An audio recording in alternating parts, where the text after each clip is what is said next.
Ok, visualizar, modo de tela cheia. Então, pessoal, sejam bem-vindos para quem está vendo na gravação. Hoje a gente está na nossa aula 4, produtos de renda variável. E essa aula, em primeiro lugar, né, a gente vai comentar qual que é a diferença. Primeiro a gente viu a renda fixa, agora a gente está indo ver a variável. Na renda fixa, que nem eu disse na aula passada, ela é indexada ao indexador, então ela vai render conforme a Selic, conforme a IPCA, conforme o CDI. Na renda variável, tu participa de um negócio, basicamente, geralmente de um fundo ou de uma empresa, e tu vai começar a ser cotista ou sócio dela. Com isso, tu tem direito aos ganhos dessa empresa ou desse fundo também. Por exemplo, tu comprou a ação da Petrobras. Pô, todo o lucro da Petrobras que for ser distribuído em dividendo, tu vai ganhar. Mas quanto que é esse lucro? Quanto que vão distribuir de dividendo? Isso não tem como saber. Por isso que o nome é renda variável, porque varia. Isso fora, né, a parte que a gente tem da bolsa, do mercado, especulação, day trading e por aí vai. Fora essa parte. Mas já nessa partezinha aí dos dividendos já varia.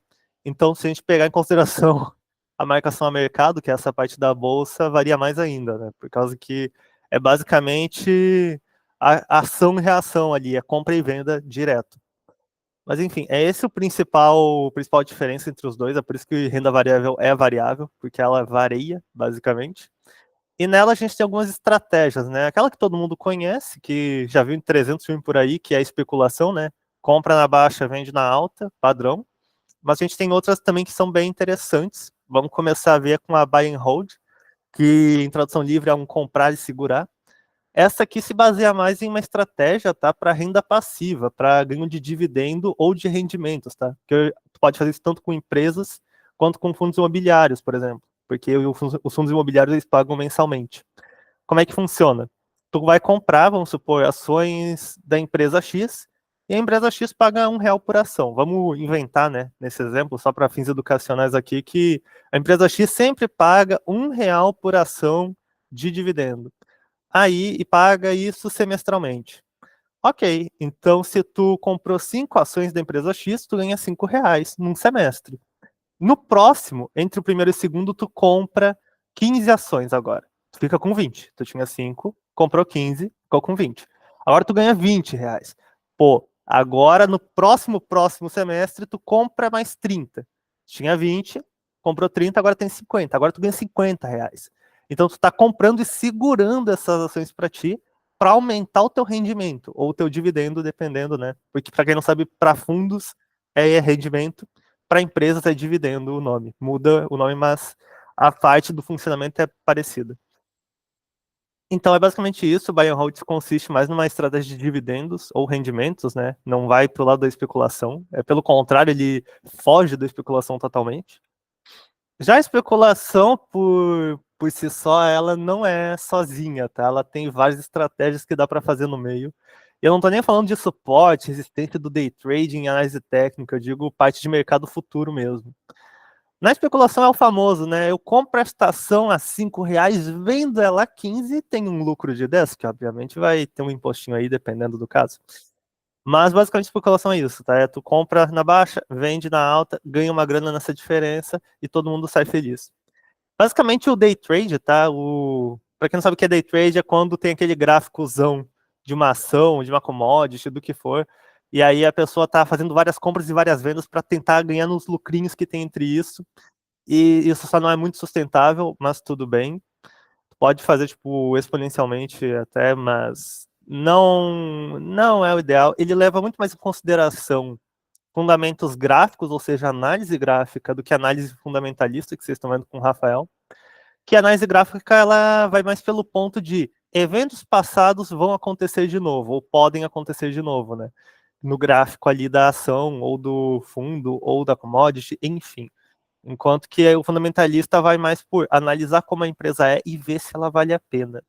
Então a especulação pega totalmente mais essa parte de análise gráfica, embora sim tu possa usar a análise fundamentalista para fazer especulação, mas não é exatamente o objetivo da coisa. Agora, continuando a parte da especulação, tá? A gente vai ver derivativos e hedge. Derivativos é basicamente contratos que derivam do preço de um ativo, tá? Então, eu vou dar um exemplo. Ah, eu quero fazer um contrato futuro de venda de dólar. Eu tenho o dólar e quero fazer a venda dele, mas não agora. Tipo, vamos supor que a cotação agora esteja cada $1 é R$ 5. Eu sei que não é isso exatamente agora, mas vamos supor que seja. Se $1 é R$ 5, e eu acredito que o dólar vai valorizar até 5,20, até daqui 2 semanas, vamos dizer, eu posso vender agora por R$ 5, ou eu posso botar uma ordem de derivativos, eu posso fazer um contrato de derivativos para vender daqui 2 semanas a R$ 5,20, que é o que eu acho que vai bater esse preço. Então eu boto ali R$ 5,20, seguro meus dólares, e vamos supor que lá na frente, né, aconteça. Bateu ali 5,20. Pô, vou vender, ganhei no lucro, por causa que eu já deixei a ordem lá para vender a 5,20 e ganhei, acertei. Claro que eu posso errar, mas se eu acertei, ganhei. E junto dos derivativos, só para saber, tá? Fins de curiosidade, eu peguei dólar como exemplo. Mas dá para fazer com tudo, basicamente. Dá para fazer com ações de empresas, dá para fazer com produto físico também, tipo saca de soja e por aí vai, café. Mas geralmente é mais coisa de variação cambial, tá? Que o pessoal usa, que é a parte do dólar, do euro e tal. Dólar, majoritariamente. Mas dá para fazer com euro e outras moedas também. Nos derivativos, a gente pode fazer uma coisa chamada hedge, tá? Eu acho que todo mundo já ouviu hedge em 300 situações diferentes, nunca sabia o que que era, eu incluso.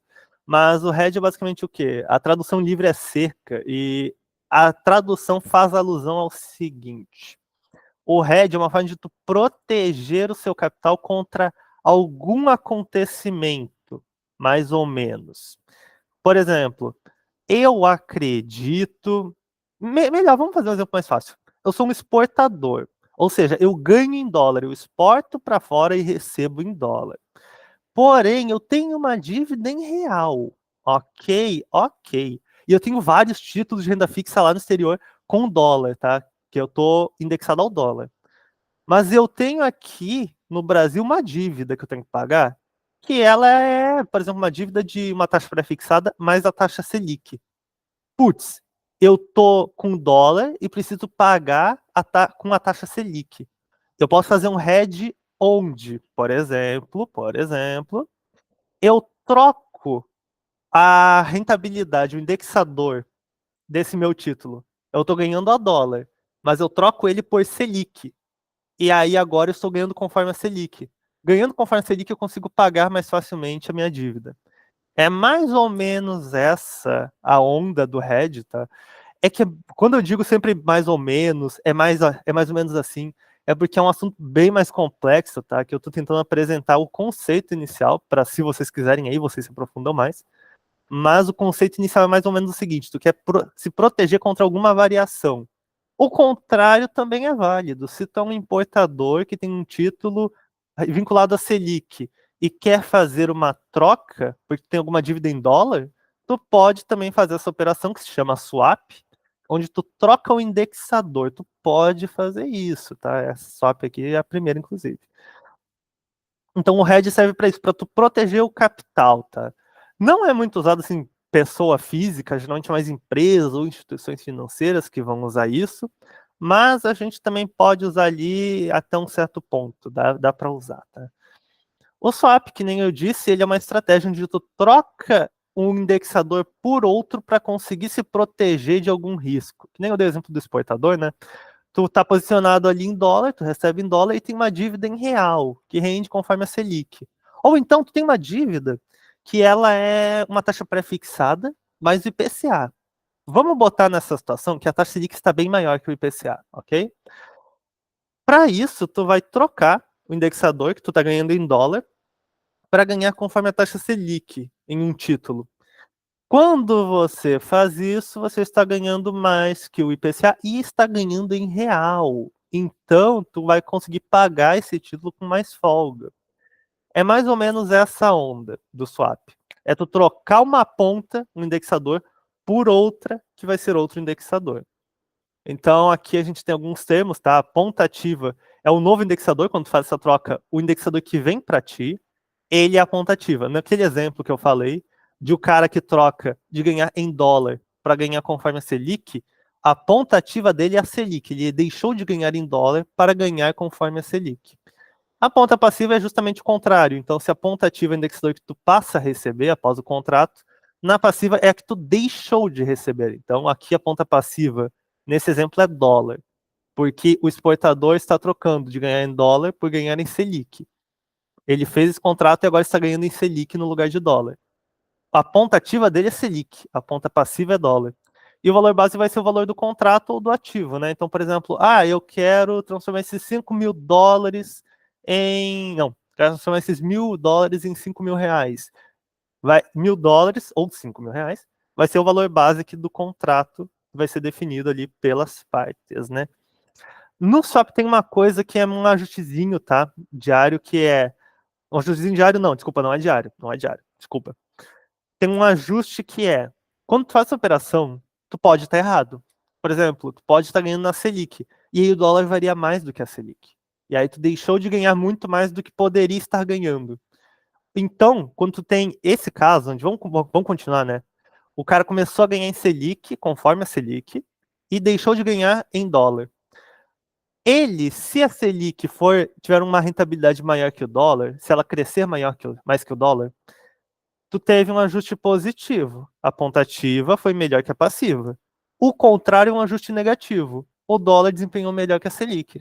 Logo, tu fez uma troca onde tu só perdeu, basicamente. Mas, enfim, isso é o swap. Agora, as opções são basicamente mais tranquilas de entender. São contratos onde tu tem direito de exercer ele ou não. O que isso quer dizer? Vamos supor o seguinte, tá? Você deixa eu tomar uma aguinha?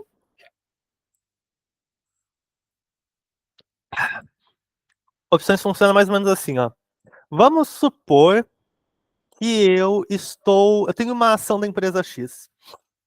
Não, tem uma não, tenho várias ações da empresa X. E aí, ela tá valendo no mercado agora R$ 10. R$ 10. Eu acredito que daqui uma semana ela vai começar a valer R$ 10,50. R$ 10,50. Ok, eu posso só esperar, não fazer nada e esperar chegar a semana que vem para ver se ele vai bater 10,50. Mas eu posso fazer algo mais interessante, que é eu emito uma opção de compra, desculpa, uma opção de venda dessa ação da empresa X por 10,50 lá na frente. O que eu fiz? Eu tenho um monte de ações da empresa X onde eu paguei R$ 10. Eu acredito que ela vai valorizar até 10,50 e com isso eu vou vender e ter este lucro de 50 centavos por ação. Então, eu vou fazer uma opção onde eu digo, olha, daqui uma semana vai estar a 10,50, estou aqui emitindo uma ordem de venda.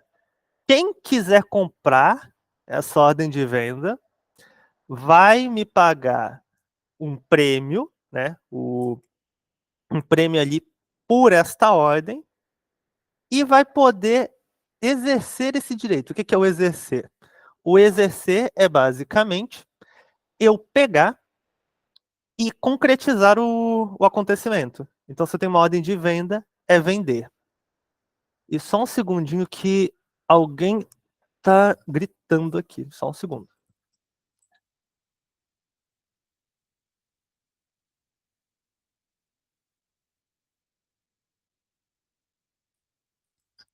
Perdão, pessoal, não era nada. Então, voltando. É basicamente isso. É como se, por exemplo, eu chego e peço assim: eu quero comprar um apartamento. Esse apartamento vale R$ 50.000. E aí o dono vem e me fala assim: ó, quer comprar mesmo? Pô, quero comprar. Então tu vai fazer o seguinte, irmão. Tu vai me pagar agora R$ 100. R$ 100. E aí, se tu quiser mesmo continuar comprando, na semana que vem, volta pra cá que eu vou te dar a opção. Qualquer um que vier aqui para comprar comigo, eu vou segurar para ti. Na semana que vem tu volta e me disse que é mesmo. Se tu não quiser, os R$ 100 fica comigo. Mas se tu quiser, eu te vendo a 50 mil. Perfeito. É basicamente isso a opção. Tu deu um prêmio, tu pagou um prêmio, onde tu ganhou essa opção de comprar ou não. Se tu realizou, que bom. Se não realizou, também que bom. A opção é tua. Por isso que o nome é uma opção. Então vamos lá. Vamos revisar de novo isso, porque eu sei, opções é um negócio complexo, é chato de entender, mas é necessário. É o principal tipo de operação que a gente tem com ações, assim, na parte de derivativos. Então eu vou dar o exemplo de novo. Eu tenho 10 ações da empresa X, cada uma valendo R$ 10. E eu quero vender essas 10 ações por R$10,50. Eu acredito que vai chegar em R$10,50. E com isso, na semana que vem, e com isso eu penso, putz, eu não vou esperar chegar em R$10,50. Porque se tiver custando, sei lá, R$11, putz, eu vou ter que pagar R$11 para comprar lá na frente. Eu quero comprar. Não, pera, eu me embolei no exemplo, perdão. Vamos fazer de novo. Me embolei. Esse nível que opções é. Opções é complexo por causa disso. Tu tem que pensar muito bem no que tu tá fazendo nesse nível mesmo. Mas enfim. Eu tenho 10 ações da empresa X a R$10 cada e quero comprar mais ações da empresa X.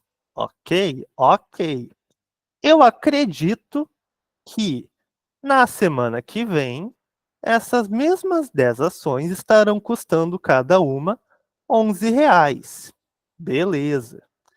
Com isso, eu vou emitir uma opção de compra para poder comprá-las na semana que vem a, a 10,50. Qualquer um que quiser comprar essa opção vai poder comprar elas a 10,50. Ok? Ok. E aí, na outra ponta, alguém quer comprar essas ações da empresa X e acha que vai chegar a R$11 também, na semana que vem, o mesmo raciocínio. Mas essa pessoa que vai comprar não tem 10 ações da empresa X. Ela não tem nenhuma e ela quer ter. Ela vai chegar no nosso camarada que está vendendo a 10,50 para a semana que vem e vai falar o seguinte: ô irmão, me faz um favorzinho aí. Tá vendendo aí a 10,50, né? 10,50. Ok. Vamos fazer o seguinte: eu te pago um prêmio aqui de 50 centavos por ação. E aí tu me dá o direito de comprar essas 10 ações da empresa X a 10,50 na semana que vem. E aí, se eu quiser comprar, se eu quiser concretizar isso, eu concretizo e te pago 10,50 por ação. Mas estou te dando agora, neste momento, 50 centavos por ação para firmar o compromisso. Ok? Ok. O vendedor aceita e a gente espera até semana que vem. Vamos supor que na semana que vem aconteceu, tá? Ficou chegou em R$11, que nem os dois previram. Aí, o comprador, também conhecido como titular, quem vendeu é o lançador, e o nosso garotão aqui que comprou é o titular, ele olhou isso e falou: olha só, tá valendo R$11 mesmo, que nem eu previ. Eu posso comprar R$11 no mercado, normal, mas eu tenho a opção que eu fiz com o cara lá, com o meu lançador, de que eu posso comprar 10 a 10,50. E aí ele exerce o direito dele e compra R$10. 10 ações a 10,50 cada uma. Eu sei que é complexo, eu sei que é chato, e a lógica também com venda não facilita muito a vida, a lógica com compra é mais fácil, mas é mais ou menos esse o naipe. Só para saber, alguém ficou com dúvida nessa parte da explicação? Porque eu me embolei, e a explicação por si só já é difícil. Então, alguém se quiser desmutar aí para me falar, só para eu ter uma noção, tô aceitando.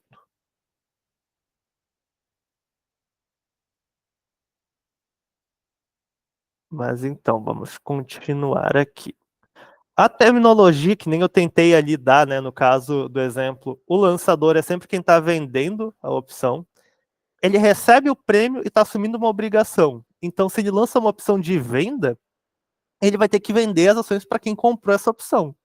E aí, ele tem a obrigação de ter as ações para vender. Não importa quando ele comprou, ele tem que ter elas para poder vender. Se ele está emitindo uma ordem de compra, ele também tem essa obrigação. O titular, ele tem o direito. Então ele compra a opção, ele paga o prêmio na hora, mas ele ganha o direito da opção. Ele pode exercer ela ou não. Se, por exemplo, naquele exemplo mesmo que eu botei, dos R$ 11 e as ações a 10,50. Se tivesse, por exemplo, não tivesse R$ 11, estivesse 9,50, putz, por que eu vou pagar na opção que eu tinha 10,50 se a mercado tá 9,50? Tá R$ 1 mais barato. Pra quê? Não faria sentido, então eu não vou exercer a opção se tivesse 9,50 ou menos que 10,50. Agora, se subiu mais, faz sentido. Então, é mais ou menos essa lógica. O prêmio ele é pago na hora, ele é sempre mais baixinho, ele é bem baixo, mas a opção fica ali para o comprador dela. Call e put é basicamente os nomes bonitinhos para quando tu faz uma opção para comprar, tu faz uma call. Quando tu faz uma opção para vender, tu faz uma put. Então é basicamente sempre assim. Sempre vão perguntar, por exemplo, o lançador da call, o lançador da put, o titular da put, o titular da call, e por aí vai. Então o nome aqui só muda para o inglês, tá? Compra vai ser call e venda vai ser put. E além disso, esses contratos eles são bem padrõezinhos, tá? Eles são bem padronizados, o que em outras partes do mercado futuro não é bem assim. Aqui eu dei um exemplo, tá? Espero que ele esteja melhor do que o que eu fiz agora ao vivo, porque aquilo ali foi um vexame. Mercado a termo também é uma modalidade de mercado de derivativos ali. Basicamente é um mercado que ele não é negociado na bolsa, ele é negociado no balcão, que é como se fosse uma bolsa bem menor, uma bolsa mais informal, por assim dizer, onde ele parece até um mercado de opções, mas ele não é padronizado e, além disso, ele não é como um mercado de opções onde o nosso titular tem o direito e o nosso lançador tem a obrigação. Aqui os dois têm a obrigação. Não é direito de ninguém. Aqui os dois têm que fazer o que eles têm que fazer. Então, além disso, os prazos podem ir de 16 a 999 dias, tá? Isso daí não é como se fosse no mercado padronizado, que a opção é, tipo, geralmente uma coisa de meses no máximo, tipo, não passa anos. É uma coisa ali mais rápida, é semanas, é meses no máximo. Então, o mercado a termo não tem muito disso, é 16 a 999, pode passar de ano tranquilamente. E finalmente, depois de eu falar um monte de estratégia de renda variável, a gente vai para de fato os produtos da renda variável, como é o nome do módulo. Mas enfim, vamos começar, né, pelo clássico, ações de empresas que todo mundo conhece. Existe a empresa bonitinha ali, uma Petrobras, uma Itaú, uma Taesa, enfim, uma Gol, e tu vai lá na bolsa e compra ações dessa empresa. Tu acabou de comprar o quê? Uma participação. A ação nada mais é do que a menor fração do patrimônio líquido da empresa. Basicamente, a menor fração da participação, tá? Quando tu compra ação, tu tá se tornando sócio da empresa. O que isso quer dizer? Quer dizer que agora tu pode ganhar os dividendos que ela distribuir e tu, dependendo da ação, pode ou não ter direito a voto e um lugar de fala ali dentro, tá? Mas isso aí é mais complexo, não é bem assim. Basicamente, tu pode usar elas não só para ganhar dividendos, pode usar que nem eu já mostrei antes, né, com opções, com especulação, com mercado a termo, pode usar também para ganhar dinheiro no ganho de capital, mas aí geralmente tem imposto, tem uma faixa de isenção, mas enfim, a gente vai falar das tributações mais na frente. E, por fim, que é mais importante de ressaltar aqui, né, é que o ticker das ações, o que é o ticker? O ticker nada mais é do que aquele códigozinho, tá? Que vocês veem na bolsa. Sempre vem, por exemplo, um códigozinho de 4 letras e um número. Por exemplo, PBSA3, ITSA4, o do Bradesco eu esqueci agora, TAE11, que é o da Taesa, enfim. Tem vários, tem vários. Tem VEG3 também, VEG4, enfim, que é da VEG, obviamente. E o que é o ticker? As 4 primeiras letras é para dar o nome da empresa, tá? Tipo BBSA3, é basicamente Banco do Brasil, Sociedade Anônima, 3. E o que é esse 3, ou esse 4, ou esse 5, ou esse 6, e papapá, papapum? Basicamente é o seguinte, o 3 são ações ordinárias e o 4 são ações preferenciais. Qual que é a diferença? O ordinárias, que é o 3, ele ele é mais voltado para a pessoa que comprou ele está comprando para ter direito a voto na empresa. Lucas, quer dizer que se eu comprar uma ação com final 3, eu já tenho direito? Não. Tem que acumular até ganhar uma cadeira na diretoria. Até isso acontecer demora. E demora muito. Se acontece. É tipo, acontece, pode ou não acontecer, mas que demora, demora. E o 4, que é o que o pessoal geralmente procura, e tá mais que certo em procurar isso, que é o preferencial. O que é o preferencial? É a preferência em ganhar dividendos. É sério, eu não tô zoando. É a preferência em tu receber os dividendos. Então, quando tu compra uma ação com final 4, a empresa, quando sabe que tu tem essa ação, ela tá entendendo que, ok, ele só quer ganhar os meus dividendos, tá tranquilo. Então, eu vou dar os dividendos para ele na base do número de ações que ele tem. Então funciona assim, por exemplo, a Itaúsa, que é essa que eu botei de exemplo aqui, ó. ITSA 4 é as ações preferenciais da Itaúsa e ITSA 3 são as ações ordinárias da Itaúsa. Claro que, gente, empresas, tá, e ações, ela tem uma complexidade maiorzinha ali, tá? Tem as units, que são basicamente lotes de ações, tem outras coisas também, só que aí já partiria para um lado. Até Unity eu poderia explicar aqui, não é muito complicado, mas a parte mais das ações, assim, análise de ações, já vai para a parte da cadeira de análise fundamentalista e a cadeira de valuation, sobretudo. Então, eu explicar aqui não só seria redundante, como desestimularia bastante a pessoal ir lá ver, porque lá vai estar bem melhor explicado, e aqui a explicação seria bem mais resumida do que deveria. Então, eu recomendo vocês darem uma olhada melhor lá, que lá vai ensinar vocês a analisarem ações de uma forma melhor. Mas, basicamente, isso aqui é o mínimo que vocês vão ter que saber para ações, tá? Depois a gente vai comentar a tributação, mas, basicamente, isso, junto das estratégias que a gente comentou, são o básico das ações, tá? Que a gente está acostumado a ver por aí. E, normalmente, as ações elas são negociadas, assim, basicamente tudo, renda variável é negociado na bolsa, no home broker, que home broker é aquela parte, tá, que fica os gráficozinhos, onde fica o preço subindo, descendo, em corretoras ou bancos, então tu negocia por ali as ações. Renda variável no geral, tudo é pelo home broker, é fundos imobiliários também, fundos de investimento, ETF, por aí vai, tudo ali, fundo de investimento até posso estar enganado, mas o restante é tudo home broker.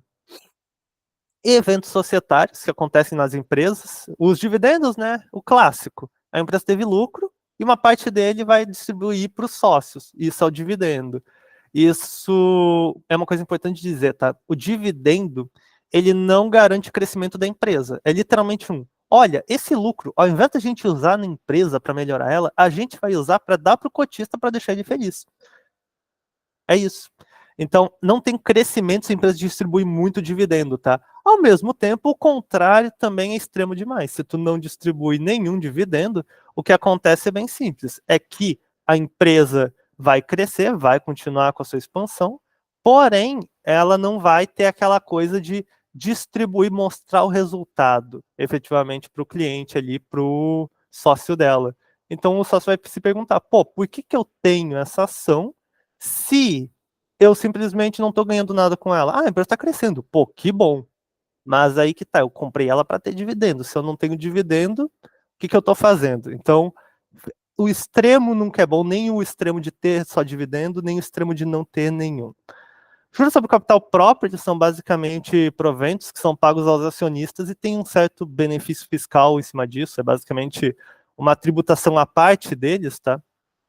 O agrupamento de cotas e desdobramento é o seguinte, o agrupamento, o que acontece? Vamos supor que eu tenho 1.000 ações da empresa X, cada uma R$ 10. Quando tem um agrupamento de cotas, ou implit, vamos supor de uma proporção de 10, ok? De 10 para 1, eu tinha mil ações, R$ 10 cada. Não, desculpa, 1.000 ações, R$ 100 cada. Agora eu tenho 100 ações. Eu tinha 1.000, agora tenho 100. Em comparação, vocês devem estar se perguntando, né? Pô, o preço fica o mesmo? Não, o preço vai aumentar, porque eu tenho menos ações, mas a minha posição se mantém. Então, basicamente, o meu preço vai aumentar para poder compensar essa diminuição nas ações. Vamos pegar um exemplo mais fácil? Vamos pegar um exemplo mais fácil. Se eu tenho 100 ações, R$ 1 cada, ok? Ok. Ou seja, 100 ações, R$ 1 cada é uma posição de R$ 100. Ou seja, naquela empresa, em ações dela, eu tenho R$ 100. Se eu tenho 100 ações e cada uma custa R$ 1, R$ 100. Agora, essa empresa fez um split, um agrupamento de cotas, ela juntou cotas. E agora ela fez da proporção de 1 para 10. De 10 para 1. Antes eu tinha 100 cotas, 100 cotas não, desculpa, 100 ações. Agora eu tenho 10. Putz, se eu tenho 10 ações e cada uma continuasse valendo R$ 1, eu só teria R$ 10, eu teria perdido 90. Ou seja, 90% ali do que eu comprei, não faria sentido. Por isso, agora que eu tenho 10 ações a R$ 1, ela não vai custar R$ 1. Essa ação agora custa R$ 10. Por quê? Porque eu diminuí. Se antes eu tinha 100 ações a R$ 1 cada, eu tinha R$ 100. Agora, se essas 100 ações viraram 10 e cada uma vale R$ 10, eu vou ter R$ 100 ainda. Só que com menos ações que vão estar valendo mais. Basicamente é isso que é o split, que é o agrupamento de cotas. E o desdobramento é o contrário, é o split.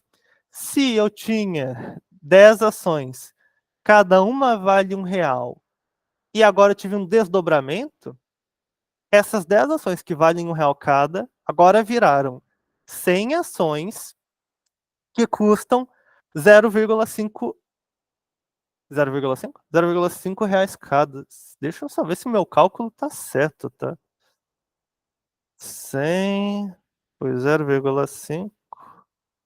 Não, 100 por 0,1. Tá certo. Se eu tinha 10 ações, cada uma vale R$ 1, e agora teve o desdobramento de cotas, e eu tenho 100 ações, cada uma delas vale 10 centavos. Porque assim eu continuo tendo R$ 10, mas agora eu tenho mais ações, embora elas valem menos, cada uma. E por fim, eu sei que é complicado, tá? Mas é basicamente isso. No comecinho é meio chato, mas depois quando tu pega a prática nisso aqui, fica bem tranquilo de entender. E por fim, a bonificação é como se a empresa estivesse te dando ações dela, tá? Basicamente é uma distribuição gratuita de ações novas que ela acabou de emitir ao acionista. E é claro que ela não vai te dar a vera, né? Ela não vai te dar um monte do nada, ela vai te dar conforme a tua proporção de ações. Então, sei lá, tu tem 1% de ações da empresa, tu vai ganhar 1% de novas ações também. Então segue uma proporcionalidade ali. Eu só não lembro se a bonificação ela segue por proporção que tu tem de ações da empresa ou se na bonificação ela tem um fator de proporcionalidade, que é uma outra coisa que é um pouquinho mais chatinha, mas se não me engano é o que eu disse mesmo, ele vai pela proporção que tu tem da empresa. Aqui a gente tem algumas terminologias, tá, em ações que, em específico, essas duas aqui, Dividend Yield e Yield on Cost, ela não é só para ações, tá? Ela funciona também em outras modalidades, que é o seguinte, vamos lá. O tag along é o direito de receber ações em dinheiro em caso da venda da empresa. O que isso quer dizer? Vamos supor que eu tenho a Microsoft, eu tenho ali ações da Microsoft, e ela é vendida para Disney, tá? Tô pegando um exemplo tosco aqui, mas ela é vendida para Disney. Se ela tem, por exemplo, 100% de tag along, pô, todas as minhas ações vão ser liquidadas, ou seja, eu não vou mais ter elas, e vai ser me pago em dinheiro o valor dessas ações. Interino, se eu tenho 100% de tag along. Se eu tenho, por exemplo, 50% de tag along, acontece a mesma coisa, mas ao invés de ser todas as minhas ações, vai ser só metade. Se eu tenho 25%, vai ser só um quarto das minhas ações. Então, a proporcionalidade interfere aqui no tag along, tá? Geralmente as empresas, tipo, elas têm a governança, né? Nível 1, nível 2, novo mercado, que definem aqui bastante o tag along. E também tem outras ações que tu pode procurar, por exemplo, Status Invest. Geralmente ele fala ali qual o tag along da empresa, dá para ver tudo isso, é bem interessante. Por isso que as fontes não oficiais, embora muitas vezes elas acabem confundindo a gente, elas também têm muita consulta boa, como essa parte aqui do tag along, por exemplo. Day trade e swing trade são basicamente nomezinhos bonitos para, se tu faz uma operação, vou dar um exemplo.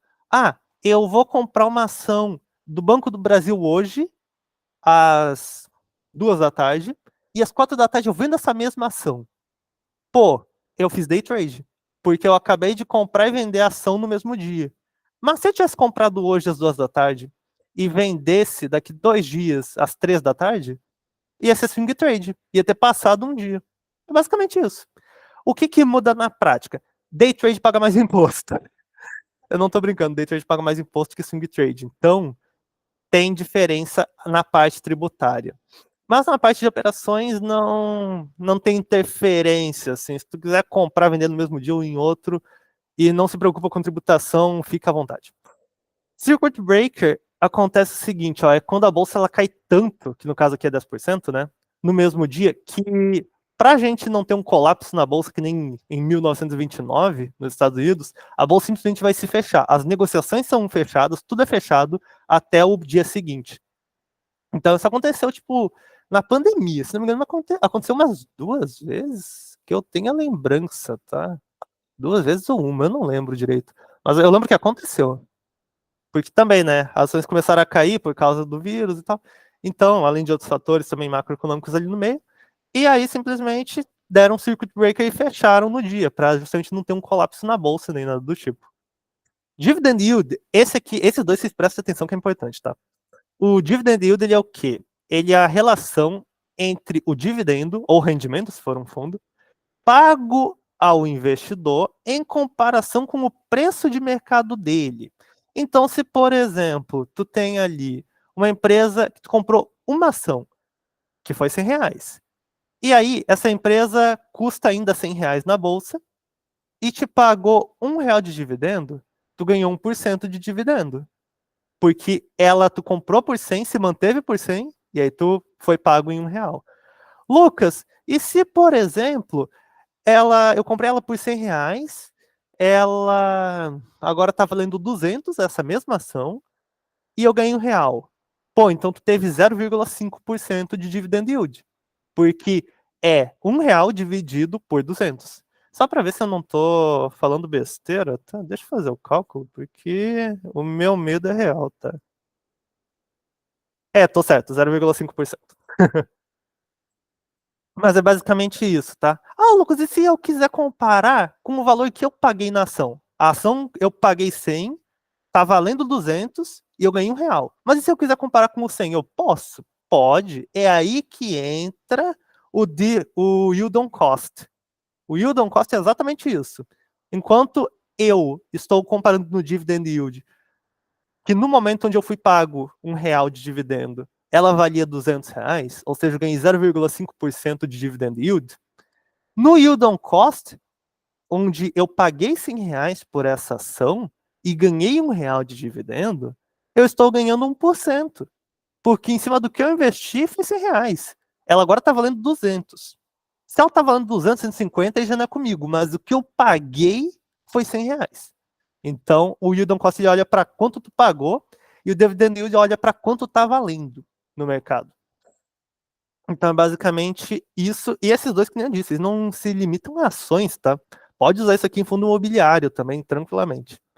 Lote padrão e lote fracionário, isso aqui é para ações exclusivamente, tá?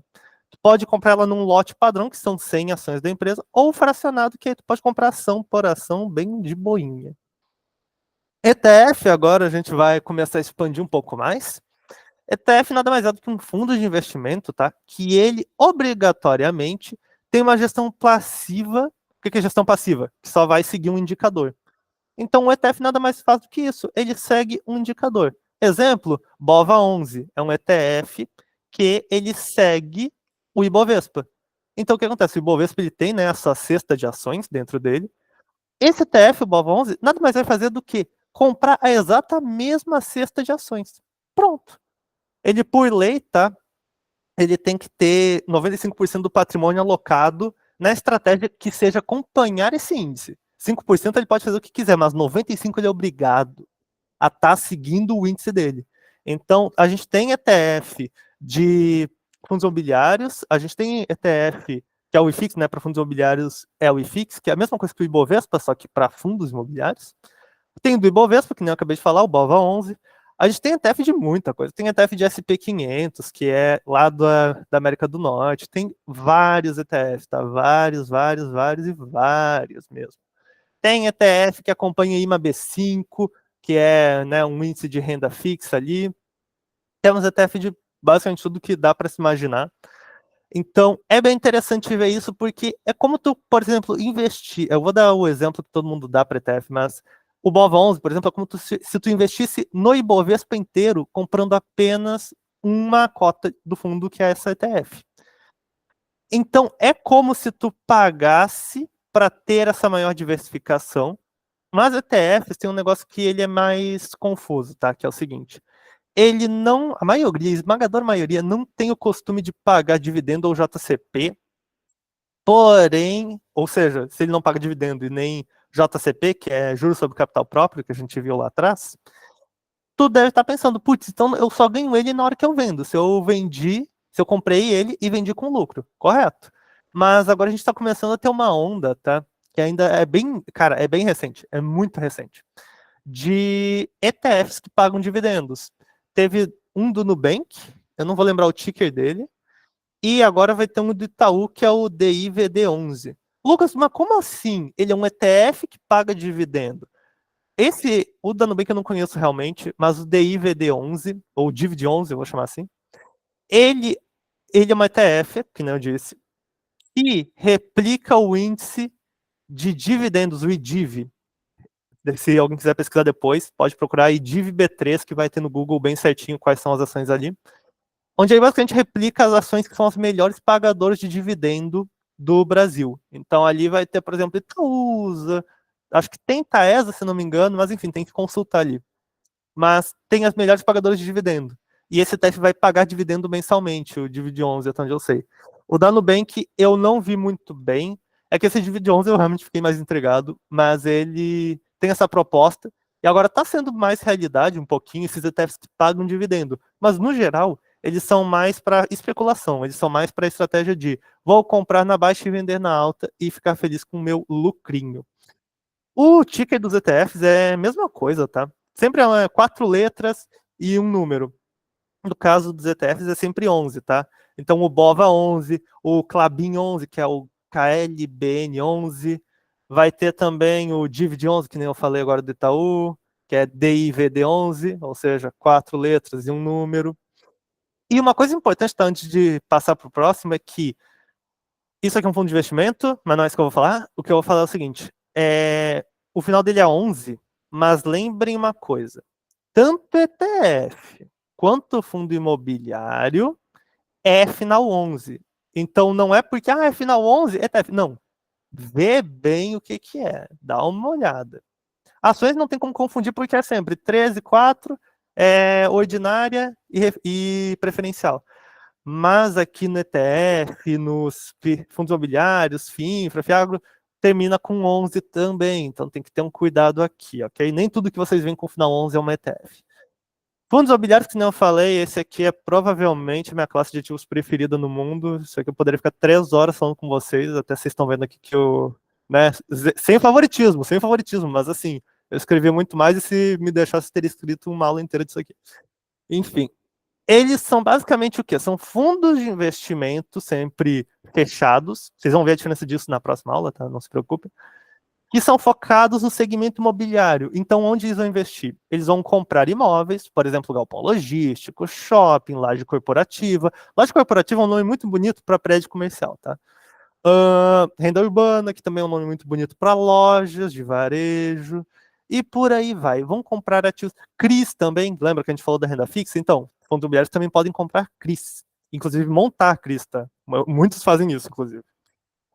E com esse aluguel que eles ganham dos shoppings, dos galpões, enfim, eles vão distribuir ao cotista. E com os fundos que tem CRI, Lucas, como é que funciona? A mesma coisa, eles recebem mensalmente o valor dos CRIs acrescido do indexador e uma taxa pré-fixada. Então eles vão redistribuir esse valor também para os seus cotistas, tá? E basicamente ele tem uma diferença muito gritante, tá? Com ações, assim, se vocês quiserem dar uma comparada, que é as ações ela não tem uma porcentagem onde ela é obrigada a distribuir dividendo. O pessoal sempre fala, a ação é obrigada a distribuir pelo menos 25%. porque é a lei 6.404, que é a lei das SAs. Não. O que a lei diz é que é sugerido 25%. Ou seja, caso tu não tenha... Tu abriu na bolsa agora e não tem a menor noção do quanto quer distribuir, 25% tá bom, um quarto é legal.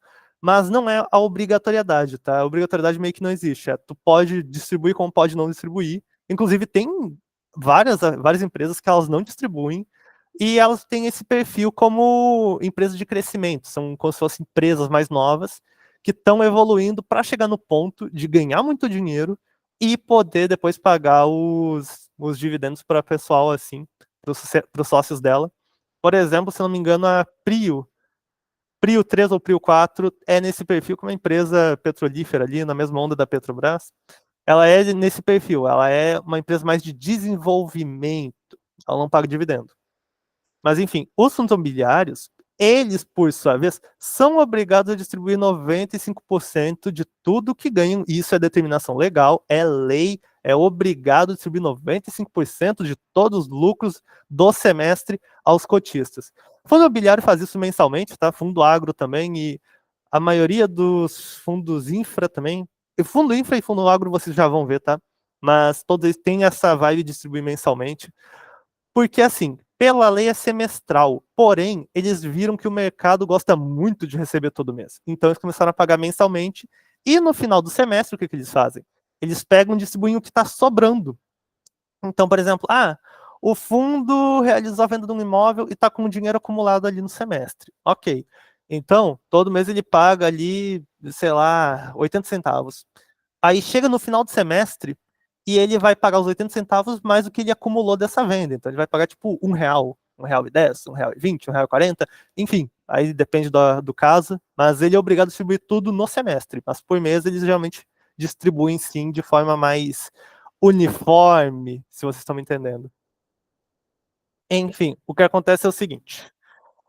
Como eu disse, eles têm final 11, então aqui, por exemplo, a HGLG 11 é um fundo imobiliário, e Agro e FIINFRA também segue nessa linha, tá? E a gente já vai ver eles aqui. A última coisa antes de a gente passar é que tem dois tipos de fundo principais, tá? E isso aqui é uma divisão informal. É fundo de tijolo, que são aqueles fundos que eu falei, que investem em imóveis físicos, e fundo de papel que investe em CRI. Ah, Lucas, ele pode investir em LCI, permuta financeira? Pode, mas majoritariamente ele vai querer investir em CRI, por causa que ele dá com maior sazonalidade, menor sazonalidade. Os pagamentos, né? Ele vai sempre pagar ali mais mensalmente, sempre voltado ao mês. Fundo agro e fundo infra, ou FIAGRO e FIINFRA, eles nasceram nos moldes do fundo imobiliário. São basicamente os fundos do agronegócio, são fundos que investem em CRA, certificado de recebível do agronegócio, que a gente mencionou na aula de renda fixa, e também podem investir em fazendas físicas, mas é mais difícil. Então, eu sei, só tem um fundo que investe em fazenda física, assim, majoritariamente, a maioria é sempre CRA ou LCA, e eles também operam na mesma linha dos fundos imobiliários majoritariamente de papel, tá? Porque são dívidas ali, são CRAs que estão ali.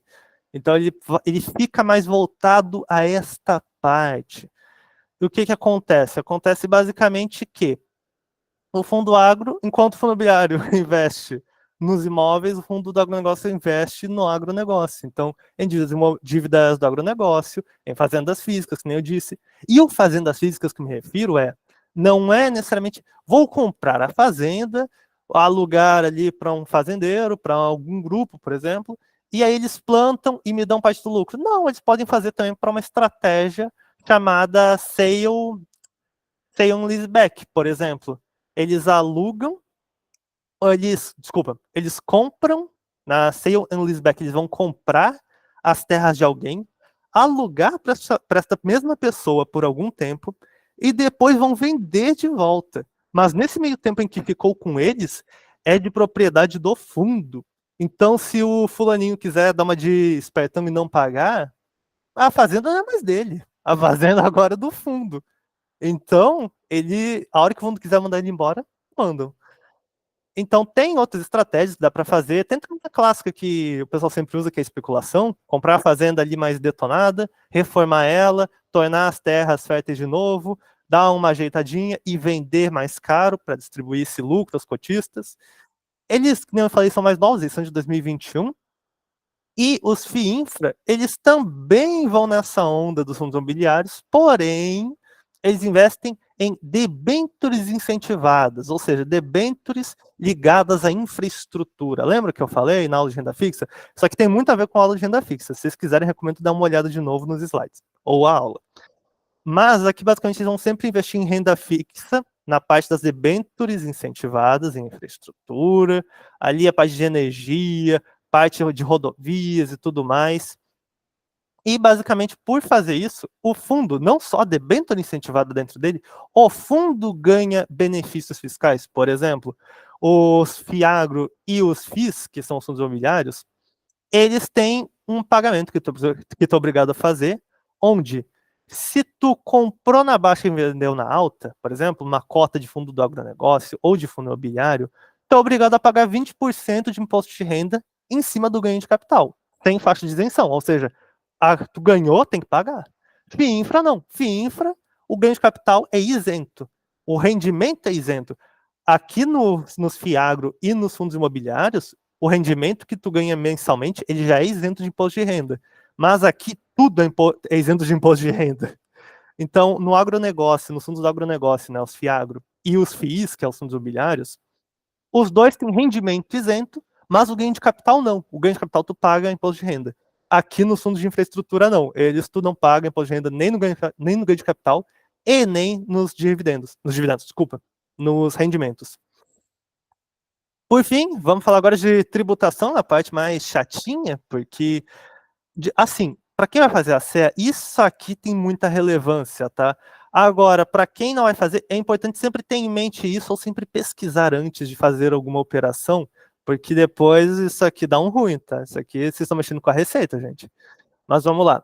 Operação de day trade, tu vai pagar 20% de lucro na operação via DARF, ou seja, tu vai ter que montar a DARF no Cicalc Web, ou por algum aplicativo que tu contratou, tá, para fazer esse serviço, ou dependendo do banco também, eles fazem a DARF, enfim, tu vai ter que montar a DARF para fazer esse recolhimento. A instituição não vai fazer ele automático, tu que precisa fazer. E imposto de renda retido na fonte vai ser de 1%. Esse aqui, tá, o IRRF, ele também é conhecido como dedo duro. Se alguém quiser procurar depois, ele é conhecido como dedo duro também. Porque aqui é imposto de renda no ganho de capital. Aqui é imposto de renda retido na fonte. Tem uma diferença e é bem fácil se confundir. No swing trade, o imposto de renda ele é menor, que nem eu disse, ó, quando tu faz imposto de day trade, operação em day trade, desculpa, tu paga 20%. No swing trade é só 15%. Mas, aqui, ó, só se tu pagou, se tu vendeu mais do que 20 mil no mês. Aí tu paga DARF. Mas até 20 mil, tu tá isento. Até 20 mil é faixa de isenção. Passou de 20 mil, tem que pagar o imposto inteiro. Então, por exemplo, Lucas, se eu tinha um imposto ali, se eu vendi 30 mil, ok? Vendi 30 mil. Eu tenho que pagar imposto referente só a 10 mil, porque passou da faixa de isenção ali, né? Ficou 10 mil a mais. Não, tu vai pagar sobre os 30 mil, não os 10 mil que passou. Tu vai pagar ele inteiro. E o IRRF também é bem menor, é 0,005. Então, tem uma vantagemzinha aqui em fazer swing trade. E só lembrando, tá? Aqui tem vermelho porque isso é para ações. Isso é para ações. Em fundo imobiliário, por exemplo, isso aqui não existe, tá? Não existe faixa de isenção. Qualquer ganho de capital é 20%, tem que pagar.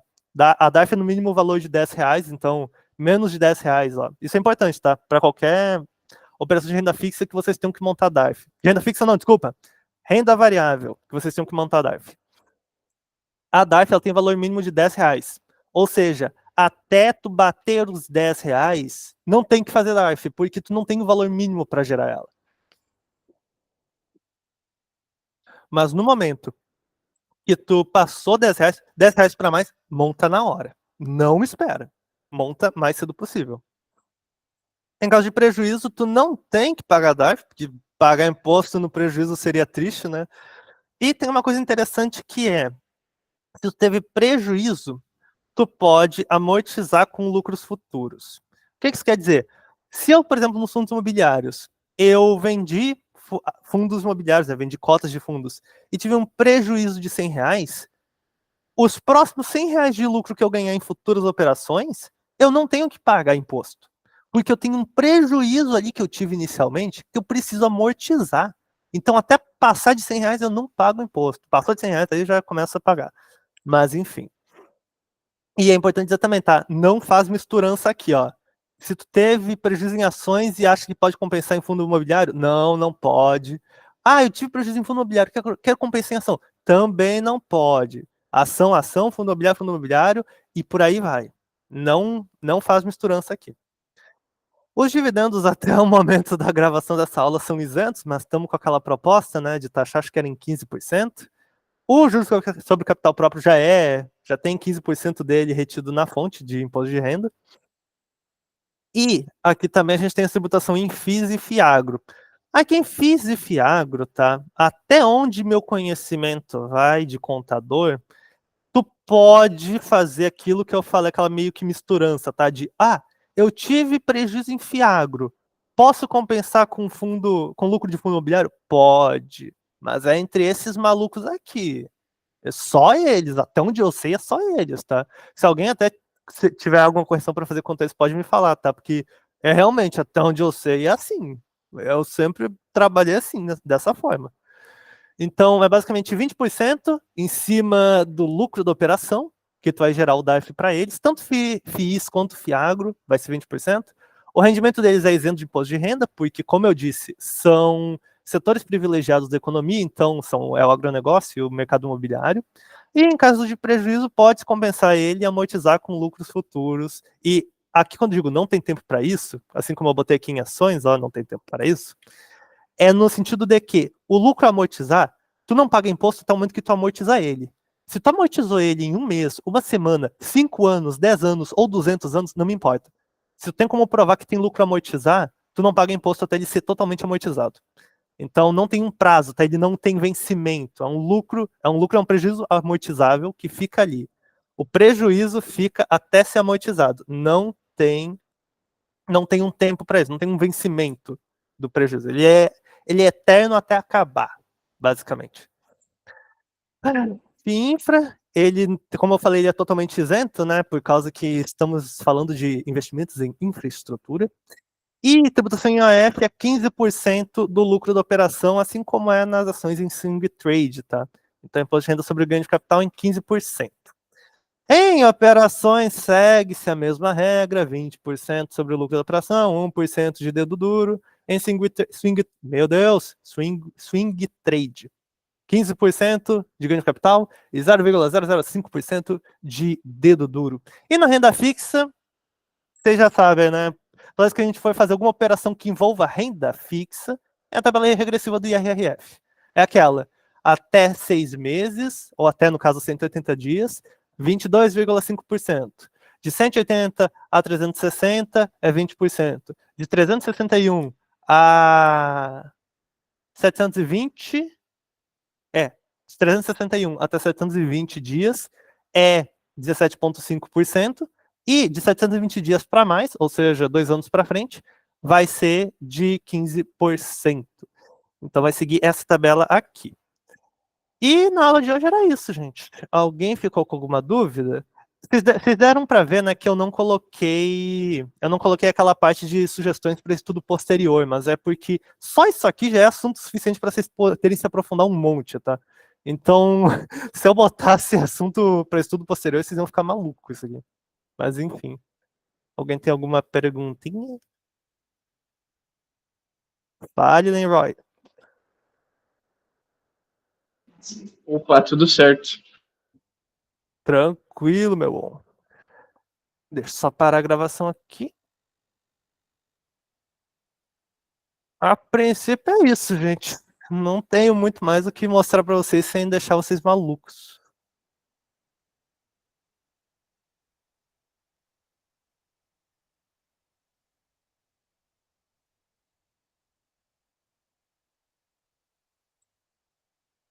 Então é isso, pessoal. Todo mundo dispensado aí. Muito obrigado.